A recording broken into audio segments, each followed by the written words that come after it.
Dr. Theresa Buckner, and I am recording a video dealing with women in ministry, women's ministry.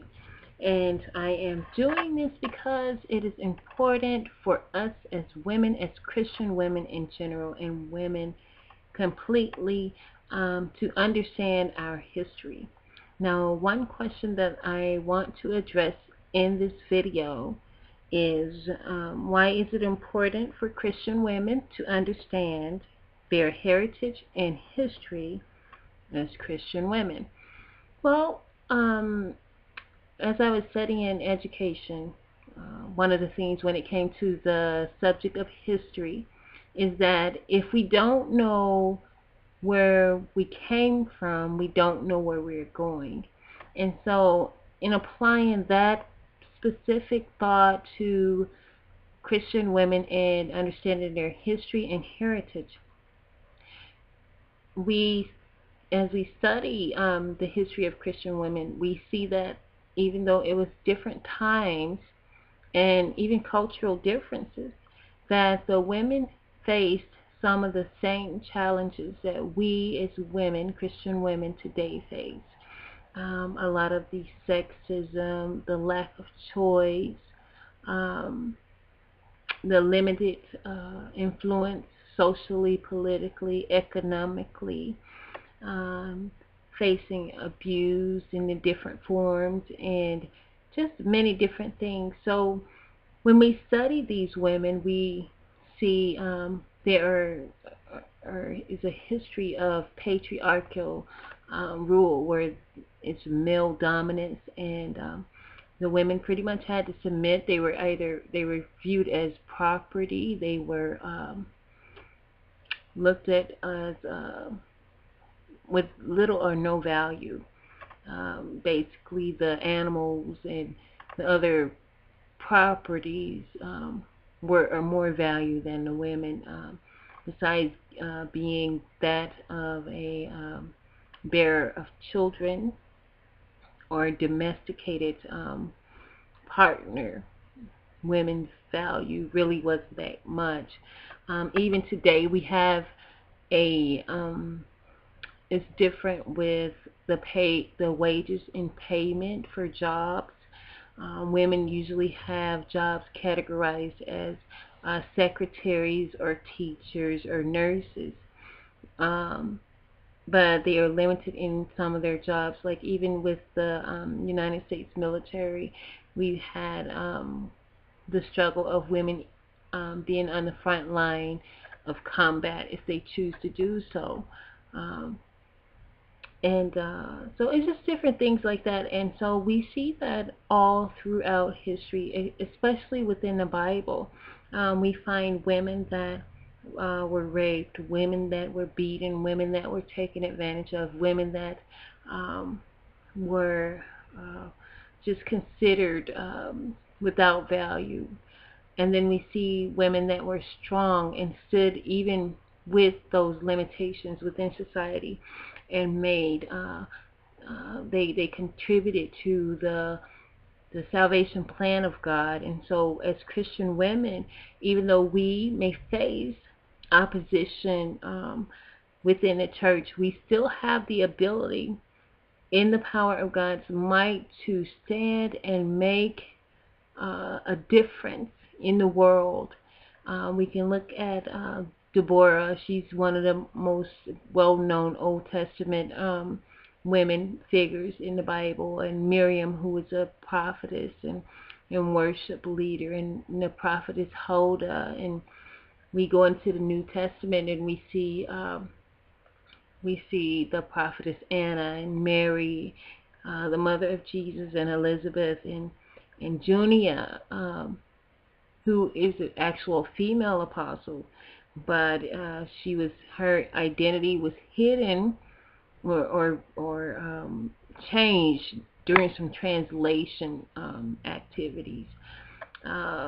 We have, it's just so many different women, and women that's outside of the Bible as well. And the Bible, Christianity has been seen as a sexist type of institution. However, as we study more and delve more into what the Bible reveals about women actually leading, not only within Israel but also within the church, and we study the traditional writings, historical writings outside of the Bible, we see that a lot of women contributed to the current movement of Christianity. So it's important that we understand where we come from. That women leaders today is not just some new phenomenon or something that feminists have just come up with. It is actually something that has been going on since the recording of humankind. Women have played an important role in the world. We're not just the problems makers or the weaker sex or the weaker vessel. There's a lot of lies that are being told to women to make them not understand their self-worth, not really be able to find their identity, not really be able to have confidence that God has made them and sent them here with a purpose to do something great. And so as we study the women in history that have come before us, we learn that God has created women to do great things in Him and for Him. How do I know women were operating already in ministry and doing great things? Well, there's biblical accounts, as I mentioned earlier, of women before that did awesome things, and there are outside of the Bible different women that have done great things, and women, these women, not all of them are classified as good. I mean, we have Jezebel. She, most people classify Jezebel as a bad girl, but she still ruled. She had power. She had influence, even in a patriarch type of society. We have Rahab, the harlot, who eventually was in Jesus' bloodline. And we have Naomi, Ruth, Esther, all of these different women that contributed to the time God's providence of salvation being made manifest within the earth. Now I want to look at this question. It says, how we know that women have always served in ministry throughout history, and why is it important for us to draw on the experience of these women? Okay, so as I was saying, it's important we draw on these. How do we know about it? Because it's recorded. First of all, we find it in the Bible, and then we find it in extra biblical writings. Okay, and why is it important for us to draw on the experiences of these women? It's important because we can gain strength. We can see what works and what does not work. We can see their failures. We can see their strengths. We can see a way that that could potentially work for us in our case. They face some of the same pressures. They face some of the same hardships. They were told some of the same lies that we hear today. It was just a different time and a different culture. And so we gain strength from them. We understand ourselves even more from studying one woman to the next woman. We understand ourselves. Yes, we are all different, but then we're the same in that God has built us and formed us in the same manner, but we have different personalities and such, which could alter our situations. But we must be sensitive to one another's needs and understand that pain is pain to everyone. I mean, it may hurt or vary from degree, but it still hurts. And so to learn and to read and to study from other women that have went before us, it actually encourages, it gives me confidence that I too can stand and do that which God has called me to do in the face of adversity. And the last question I want to address is why it is important to stop stereotyping Bible women and, in connection, Christian women, and why such stereotyping, women as good, quiet, demure, etc., is hurting Christian women. One of the reasons that I would say it is not good to stereotype biblical women is because we do not know the full context of what was going on in the situation.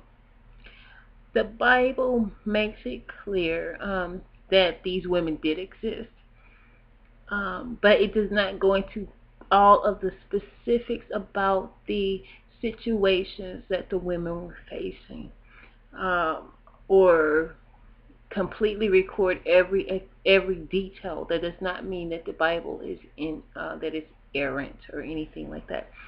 What I'm saying is that let's say, for instance, when we look at the Old Testament character Bathsheba, many people refer to her as the adulteress.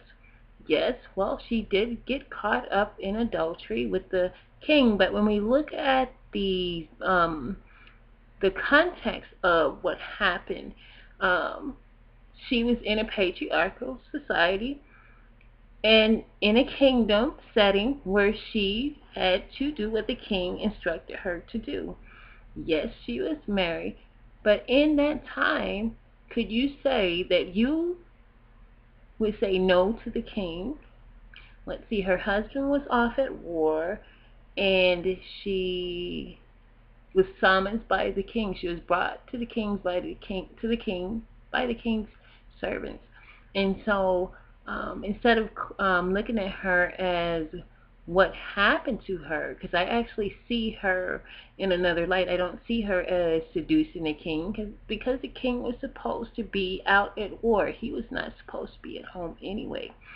So and he was on top of his roof. She was bathing.